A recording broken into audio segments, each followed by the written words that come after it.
பயங்கரமான கஷ்டத்துல இருக்கிற இந்த ஏழ்மையான பார்பரை நான் ஒரு மில்லியனரா மாத்த போறேன். எங்கேயும் இல்லாத அளவுக்கு நூத்துக்கணக்கான மக்கள் இந்த மில்லியனர் பார்பரை பார்க்க வந்துட்டு இருக்காங்க. என்ன நடந்துச்சுன்னு தெரிஞ்சுக்க நாம சில மாசம் ரீவைண்ட் பண்ணணும். நூத்துக்கணக்கான ஏழை மக்களோட கோரிக்கையை நிறைவேற்றுறது அப்படிங்கிற லட்சத்துல இந்த குடும்பத்தை நான் சர்வேல சந்திச்சேன். இவங்களை பத்தி நான் தெரிஞ்சுக்கிட்டத உங்களுக்கு 2 லைன்ல சொல்றேன். இவங்க 4 பேரும் ஏற்கனவே பாதி விழுந்த இந்த வீட்டுல பார்பர் ஷாப்ல இருந்து வர சின்ன வருமானத்துல வாழ்ந்துகிட்டு இருக்காங்க. புயல் வந்தாலும் வெள்ளம் வந்தாலும் அந்த வீட்டுல தாங்க இருப்பாங்க. மொத்தமா நனைஞ்சு போயிட்டாலும் வீட்டு மேல சீட்டை போட்டு தூங்கிட்டு இருப்பாங்க. அவங்களுக்கு நிறைய கஷ்டங்கள் இருக்கு. ஆனா இதுக்கு காரணம் கஷ்டம் என்னங்க இருக்கு? ஏழை என்னைக்குமே ஏழை தானே. சோ இவங்க வாழ்க்கையை மாத்துறதுக்கு நம்மளால என்ன பண்ண முடியும் அப்படின்னு கேட்டோம். ஷாப்பை ரிப்பேர் பண்ணி கொடுத்தா போதும் சார். எங்களுக்கு சோறு போடுறதே அதான். அது இல்லைன்னா எப்படி சார் பொழப்பு நடத்த இந்த முடியும்? ஷாப்பை எப்படி ரிப்பேர் பண்றதுன்னே தெரியல. ஆனா டெஸ்ட் மட்டும் ஆரம்பிச்சிடுச்சு. நீங்க இதுக்கு முன்னாடி பார்த்த மாதிரி இந்த குடும்பமும் சர்வேல செலக்ட் ஆகணும்னா நான் வைக்கிற ஒரு டெஸ்ட்ல பாஸ் ஆகணும். இவங்க பாஸ் ஆவாங்களா இல்லையான்னு தெரியாது. ஆனா குழந்தைங்களை பார்த்ததுக்கு அப்புறம் தேவையானதை ரெடி பண்ண சொல்லிட்டேன்.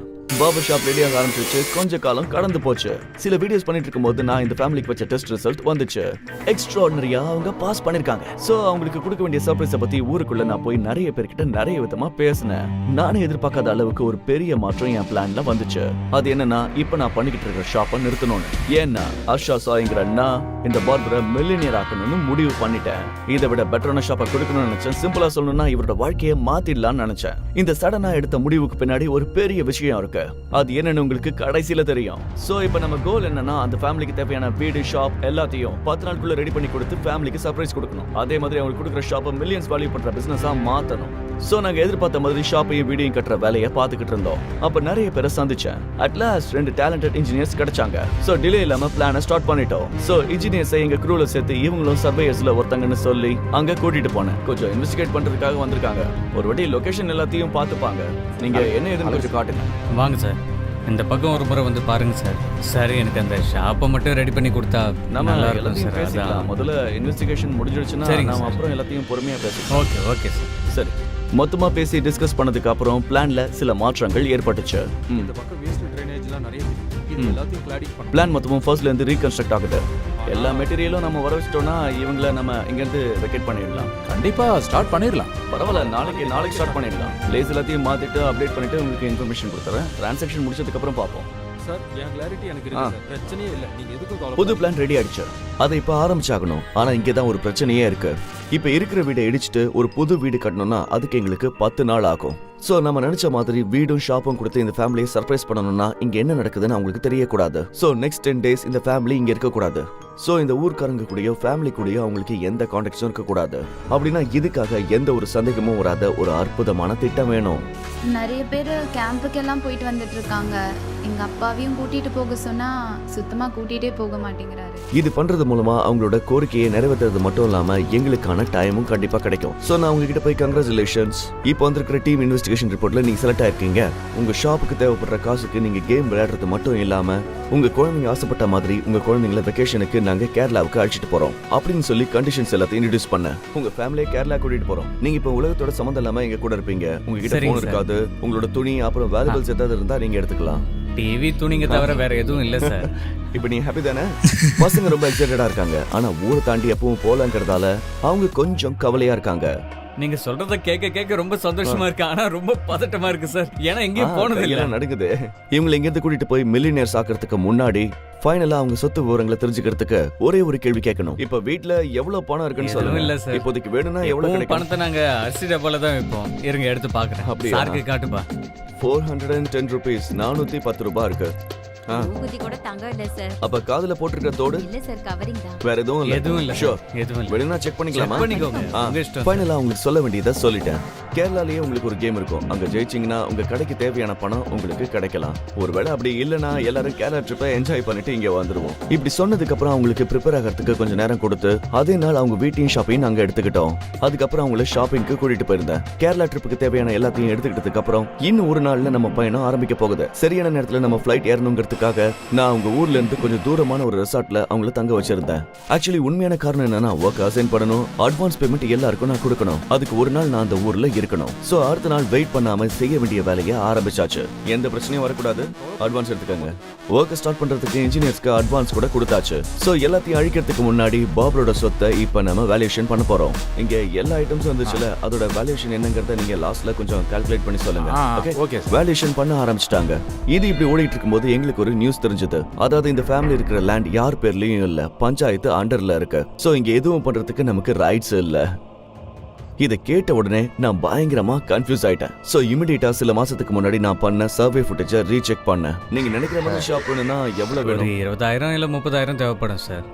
சோ நமக்கு இருக்கிறது இந்த இடம் மட்டும் ஆமா சார், என் தாத்தா காலத்துல இருந்து 3-4 தலைமுறையா இங்கதான் இருக்கு. இது சொந்த இடம் தானே? சொந்த இடமான்னு கேட்டா வீடு கட்டினா சொந்த இடம் தான், இல்லனா இது கோயில் நிலம் அது இதுன்னு சொல்றாங்க. ஆனா அது உண்மை இல்ல, இது எங்க தாத்தாவோட சொத்துங்க. எங்க மிஸ்கம்யூனிகேஷன் ஆச்சுன்னு தெரியல, ஆனா பிளான் எல்லாமே நின்னு போச்சு. அவரோட நெட் வர்த்தும் வந்துருச்சு. டோட்டல் 9,380. மொத்தமா இருக்கிறதெல்லாம் வச்சு அப்படின்னா 10,000 ரவுண்டா வச்சு.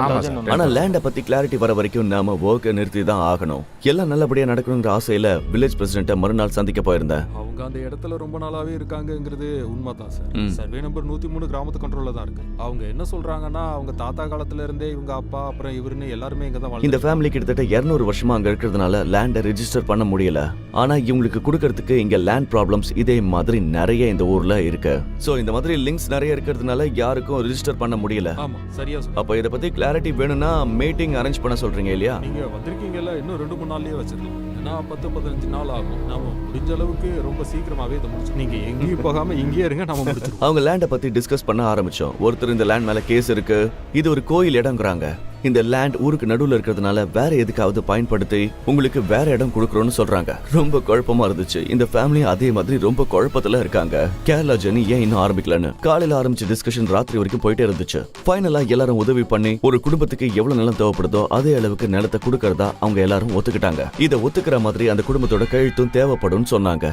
இது உண்மையிலேயே பெரிய சர்ப்ரைஸ் தான். ஏன்னா நம்ம என்ன பண்றோம்னு தெரியாத இந்த குடும்பத்துக்கிட்ட இருந்து கையெழுத்து வாங்கணும், எந்த ஒரு குழுவும் அவங்களுக்கு கொடுக்க கூடாது. அப்ரூவலுக்காக அவங்க கையெழுத்து வேணும்னா நமக்கு இப்போ ஒரு நல்ல திட்டம் தேவைப்படுது. சோ உடனே அந்த ஃபேமிலிக்கு கால் பண்ணி நம்ம ட்ரிப் 2 நாள் போஸ்ட்பான் ஆகுது, அதுக்கு காரணம் என்னன்னு நாளைக்கு நான் உங்களுக்கு ஃபோன் பண்ணி சொல்றேன்னு சொன்னேன். சோ சொன்ன மாதிரி அடுத்த நாள் சில பேப்பர்ஸோட அவங்கள மீட் பண்ண நான் போயிருந்தேன். உங்களோட லேண்ட் ப்ராப்ளம் என்னங்கிறது உங்க சர்வே வீடியோ பார்த்ததுக்கு அப்புறம் எனக்கு தெரிஞ்சது.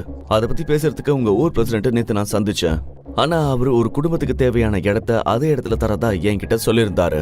அதுக்கு நீங்க ஒத்துக்கிற மாதிரி இருந்தா உங்களோட கையெழுத்து எனக்கு தேவைப்படுதுன்னு சொன்னேன். அந்த ரோடு போடுறதால தான் இந்த நிலமெல்லாம் போயிடும்ட்டு நான் அப்படியே விட்டுட்டேன் சார். ஆனா சார் உங்களுக்கு எது விருப்பமோ அப்படியே பண்ணுங்க, எனக்கு எந்த பிரச்சனையும் இல்லைன்னு நான் வேணா எழுதியே கொடுத்துறேன் சார். ஏன்னா என் பசங்களுக்காக நாங்க பண்ணாததை நீங்க பண்ணி கொடுக்குறீங்க, அதுவே எனக்கு போதும் சார். நான் எப்பயாவது எங்களுக்கு நல்லது நடக்கணும்னு எதிர்பார்த்துட்டு இருந்தேன், அது நடத்தி காட்ட கடவுள் உங்களை அனுப்பியிருக்காருன்னு தான் எனக்கு தோணுது. நம்ம அவங்களுக்காக வீடும் ஷாப்பும் கட்டுறோம்னு எதுவும் சொல்லாம அவங்க கிட்ட இருந்து சைட்காக கையெழுத்து வாங்கியாச்சு.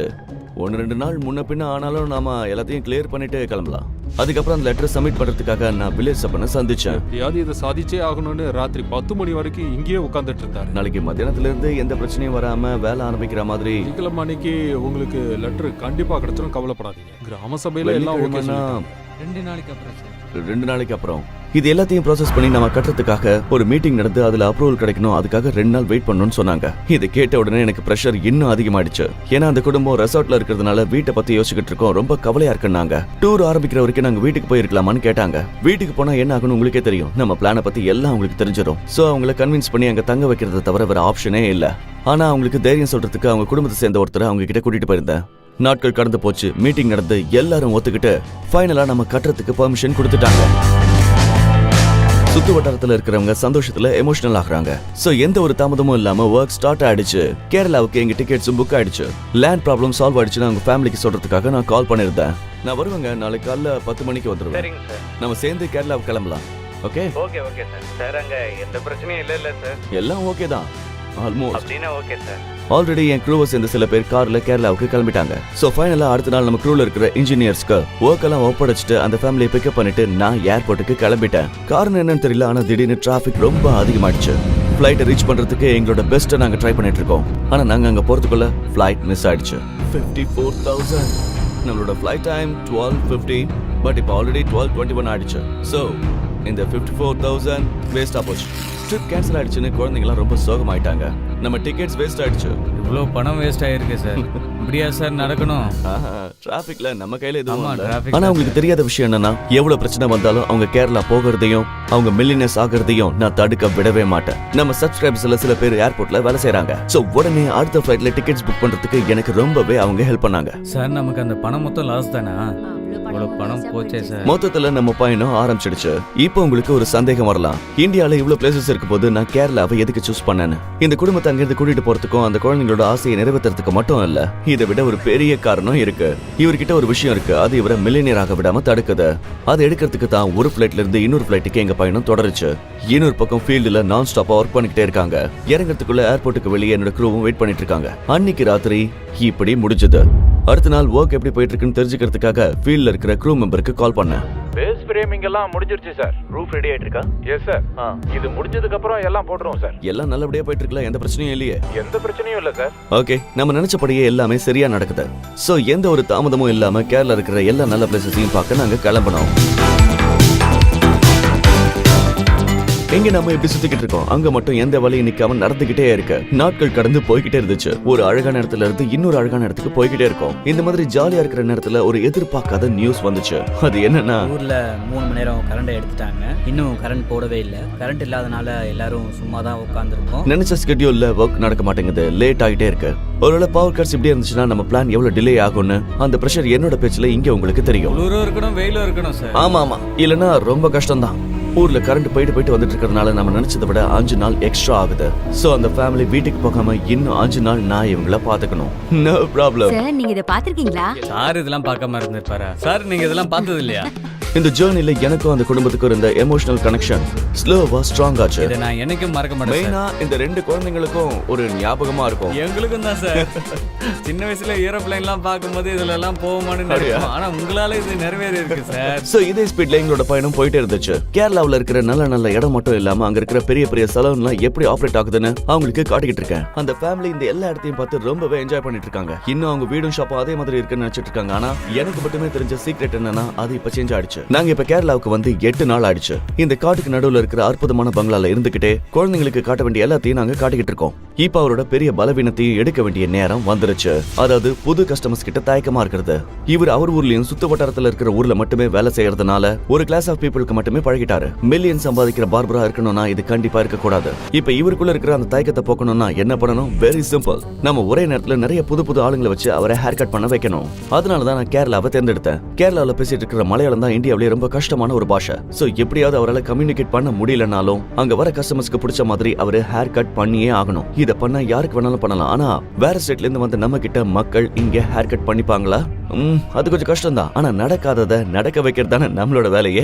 கேரளாவுல என்னைக்கு பார்க்காத அளவுக்கு ஒரு ஃப்ரீ சலூனை நம்ம ஓபன் பண்றோம். ஃப்ரீ சலூன்னா கட்டிங் அண்ட் ட்ரிமிங் வரவங்களுக்கு ஃப்ரீயா பண்ணிட்டு ரிட்டன் அவங்களுக்கு நாமளே பணம் கொடுக்க போறோம். சோ நான் சில கேரளா பாய்ஸ் நம்ம மொழியை டிரான்ஸ்லேட் பண்றதுக்காக டிரான்ஸ்லேட்டரை ஹையர் பண்ணிருந்தேன். நம்ம பார்பர் இருக்கிற மாதிரி எங்கேயே ஒரு ஊரை தேர்ந்தெடுத்து அங்க ஒரு சலூன் ஷாப்பை சில மணி நேரம் ரெண்டுக்கு எடுத்திருந்தேன். You should shout as loud as possible. சொல்லுங்க. எல்லாமே தயாரா இருக்கு. எந்த வித லேட்டும் இல்லாம பார்பருக்கு இப்ப கேம் ஆரம்பிக்க போகுதுன்னு சொல்லிட்டேன். சோ சூட் போட்டுக்கிட்டு அவர் ரெடியா இருக்கணும். Best of luck. இப்போ நீங்க கட்டிங் பண்ணதுக்கு அப்புறம் ஃபீட்பேக் எடுத்துப்போம். ஒருவேளை அந்த ஃபீட்பேக்ல உங்களுக்கு 95%க்கு மேல நல்ல ஃபீட்பேக் வந்துச்சுன்னா உங்களுக்கு கேஷ் கிடைக்கும். உங்க டேலண்ட்டை காட்ட வேண்டிய நேரம் வந்துருச்சு. உங்களால இதை பண்ண முடியுமா? வாங்க பாப்போம். இந்த கேம்ல பாஸ் ஆவனா இல்லையா, பணத்தை ஜெயிப்பனா இல்லையான்னு அவர் பயங்கர டென்ஷன்ல இருக்காரு. நம்ம ஃப்ரீ சலூன் ஆரம்பிச்சிடுச்சு. ஓபன் பண்ணிருக்கோம். ஆனா யாரும் நம்பவே இல்ல. எங்க ஒரு நிமிஷம், ஃப்ரீ சலூன்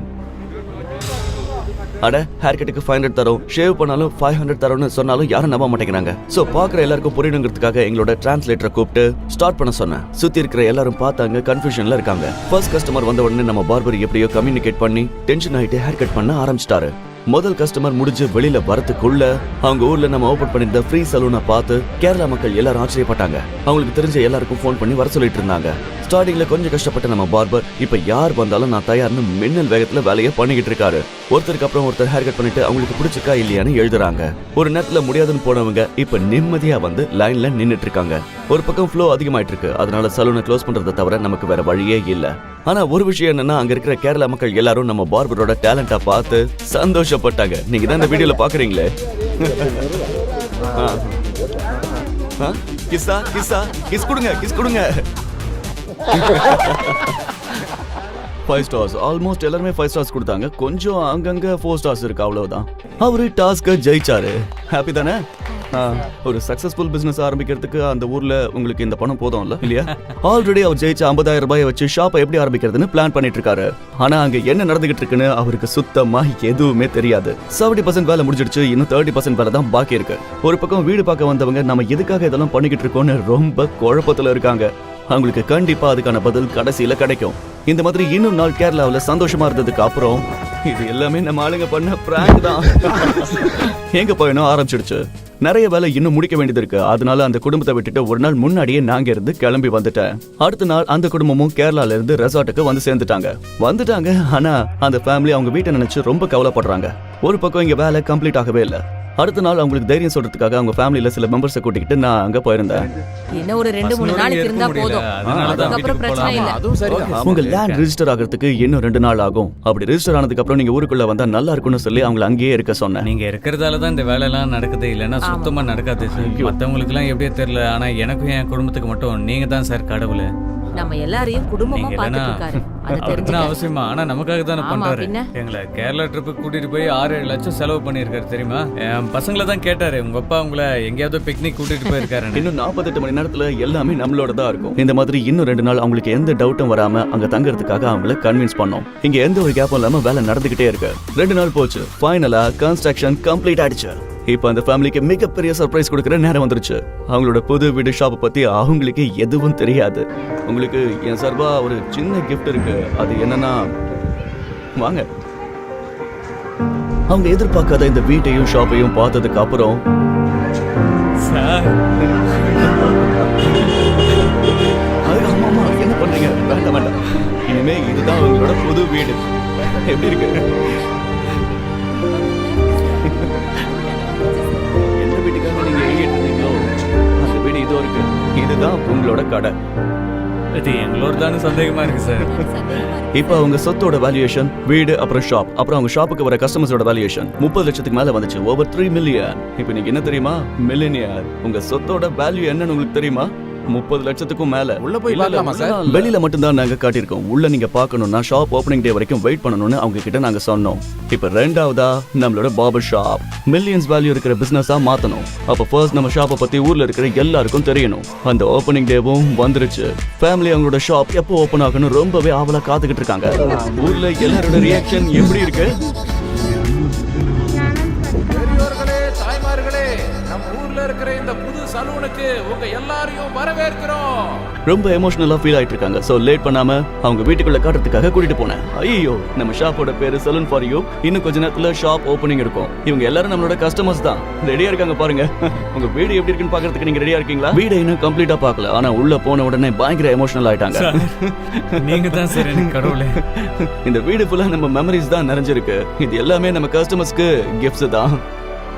ரொம்ப சந்தோஷமா இருக்கு சார். இதை நாங்க மறக்கவே மாட்டோம் சார், நிஜமா. பாத்தீங்களா? ரொம்ப நன்றி சார். ஐயோ, அம்மா, வாழ்க்கையில வேண்டாம். எப்பவும் மறக்க வேண்டாம். மாட்டேன் சார். அப்படி பண்ணாதீங்க. எங்க பசங்களும் உங்களுக்கு எப்பவும் கடமைப்பட்டிருக்கோம். நீங்க கண்டிப்பா வாழ்க்கையில இன்னும் இந்த மாதிரி நிறைய சாதிக்கணும். ஒவ்வொரு ரூமையும் அவங்க பாத்துக்கிட்டு இருக்காங்க. இது வரைக்கும் என் வீடியோஸ் நீங்க போன்ல தானே பாத்திருக்கீங்க. இனிமே நீங்க டிவில என்ன ஹாப்பியா? கிச்சன் இத பாத்தீங்களா? இந்த வீட்ல இருக்கிற எல்லாமே நான் தான் செலக்ட் பண்ணது. எங்கேயும் எந்த விஷயத்திலயும் நான் காம்ப்ரமைஸே ஆகல. தி பெஸ்ட் கொடுக்கணும்னு நினைச்சேன். வாங்க உள்ள போய் பார்க்கலாம். சில மாசத்துக்கு முன்னாடி இதே இடத்துல நீங்க நிறைய கஷ்டப்பட்டீங்க. ஆமா சார். இன்னைக்கு மில்லினியர் உங்க பெட்ரூம். இங்க பாத்தீங்களா? அங்க பாருங்க. இதெல்லாம் உங்களுக்கு ஞாபகம் இருக்குல்ல? நாங்க உங்களுக்கு எப்பவும் கடமைப்பட்டிருக்கோம் சார். உண்மையை தான் சொல்றேன். இன்னொரு பக்கம் நம்ம ஊர்ல இருக்கிற மில்லினியர் பார்பர் கிட்ட சர்வீசஸ் எடுத்துக்கிறதுக்காக எல்லாரும் வெயிட் பண்ணிட்டு இருக்காங்க. ஷாப் ஓபனிங்க்கு முன்னாடி ஊர்ல சில பேருக்கு கொஞ்சம் டவுட் இருந்துச்சு. அதை நாங்க கிளியர் பண்ணிட்டோம். சோ ஒரு வாட்டி நம்ம மில்லினியர் பார்பரை கூப்பிடுங்க. உங்கள சில பேர் ஒரு கேள்வி கேட்டிருந்தீங்க. ஊர்ல நிறைய ஏழை மக்கள் இருக்காங்க, ஏன் இவங்களுக்கு தான் உதவி பண்ணீங்கன்னு. ஏன்னா இவர் ரொம்ப டேலண்டட். இவர் ஒரு எக்ஸலண்ட் பார்பர். ஈவன் கேரளாவிலயும் ஒரு ஃப்ரீ சலூன் ஓபன் பண்ணிருந்தோம். அங்க மக்கள் எல்லாரும் இவரோட டேலண்ட பார்த்து ரொம்பவே இம்ப்ரெஸ் ஆயிட்டாங்க. சோ இந்த பிசினஸ் வச்சிருக்கோம்ல, இந்த பிசினஸ்ல இருந்து வர வருமானத்துல கொஞ்சம் பர்சன்டேஜ் இந்த ஊர் ஏழைங்களுக்கு கொடுக்க போறோம். சோ எல்லாருக்கும் உதவியா இருக்கும். எத்தனை வருஷம் நீங்க இவரோட கடைக்கு வந்து இவரை சப்போர்ட் பண்ணிக்கிட்டு இருக்கீங்களோ அவ்வளோ இந்த ஊர்ல இருக்கிற ஏழை மக்களுக்கு நிறைய உதவியா இருக்கும். சோ இதுக்கு நீங்க கோஆபரேட் பண்ணுவீங்கல்ல? மறுபடியும் நம்ம மில்லினியர் பார்பர் ஆக்ஷன்ல இறங்கி இருக்காரு. நம்மளோட இந்த பார்பர் ஷாப் இந்த சாதாரண மனிதனோட கோரிக்கையை நிறைவேற்றுறது மட்டும் இல்லாம அந்த ஊர்ல பசிங்கிறது இல்லாம பண்ண போகுது. இந்த ஊர்ல யாருக்கு உதவி பண்ணா நீங்க எல்லாரும் சந்தோஷமா இருப்பீங்களோ அதை கொஞ்சம் சொல்லுங்க. யாரு? அம்மன் தாங்க. ஆ. அவருக்கு தான் அப்பா இல்ல அம்மா இல்ல யாரும் இல்ல. சாப்பாடு என்கிட்ட கொடுக்க கொடுங்க. கூட யாரும் இல்ல. ரொம்ப பாவங்க. யாரும் இல்லைங்கிறீங்க, நீங்க எல்லாரும் இல்லையா என்ன? இனி அந்த ப்ராப்ளமே இல்ல. கடையில வர வருமானத்துல இருந்து கொஞ்சம் பெர்சன்டேஜ் அந்த ஏழைங்களுக்கு போகும். ஒருவேளை ஏதாவது ஒரு மாசத்துல ப்ராஃபிட் வரலன்னா அதுக்கு என்கிட்ட ஒரு பிளான் இருக்கு. சில பேருக்கு வேற டவுட் இருக்கலாம், இவ்வளவு தூரம் இந்த குடும்பத்துக்காக நாம பண்றதுக்கு என்ன காரணம்னு.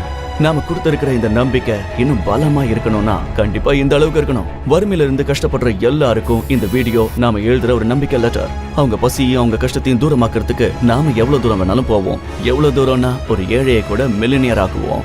சப்ஸ்கிரைப் பண்ணி என் கூட வாங்க நண்பர்களே. இந்த மாதிரி அற்புதங்களை இன்னும் நிறைய பண்ணலாம்.